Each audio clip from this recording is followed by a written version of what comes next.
নমস্কার। প্রতিদিনের মতো আজকে একটা একদম লো প্রাইসে জমি আপনাদেরকে শেয়ার করবো। একদম কিন্তু লো প্রাইস আর অল্প জমি। দত্তপুকুরের মতো জায়গায় নিবাদুই, অবশ্য লোকেশনটা হচ্ছে দত্তপুকুর নিবাদুই। এই দত্তপুকুর নিবাদুই, দত্তপুকুর স্টেশন থেকে মাত্র 1.5 কিলোমিটার ডিস্টেন্সে একটা জমি আপনাদেরকে শেয়ার করব। একদমই কিন্তু লো প্রাইস, মাত্র 1 লক্ষ টাকা কাঠা। হ্যাঁ, মাত্র 1 লক্ষ টাকা প্রতি কাঠা। 1.5 কাঠা আমার এই জমিটা আছে।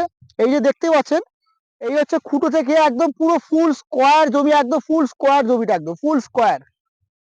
বুঝতে পারছেন, একদম উঁচু ফ্রেশ জমি। 1.5 কাঠা জমি মাত্র 1.5 লক্ষ টাকা, একদম প্রতি কাঠা 1 লক্ষ টাকা। 1.5 লক্ষ টাকা আপনি 1.5 কাঠা জমি পেয়ে যাচ্ছেন। একদম প্রাইস একদমই কিন্তু ফিক্সড প্রাইস, একদমই ফিক্সড প্রাইস, কোনো নেগোসিয়েবল হবে না। হাঁটা পথে 8 থেকে 10 মিনিটের মধ্যে কিন্তু আপনি বাজার, স্কুল সবকিছু কিন্তু পেয়ে যাচ্ছেন। অবশ্যই এই প্রপার্টিটা যাদের পছন্দ হয়েছে স্ক্রিনে দেওয়া নাম্বারে কল করবেন। নমস্কার, ভালো থাকবেন, সুস্থ থাকবেন, দেখা হচ্ছে নেক্সট ভিডিওতে।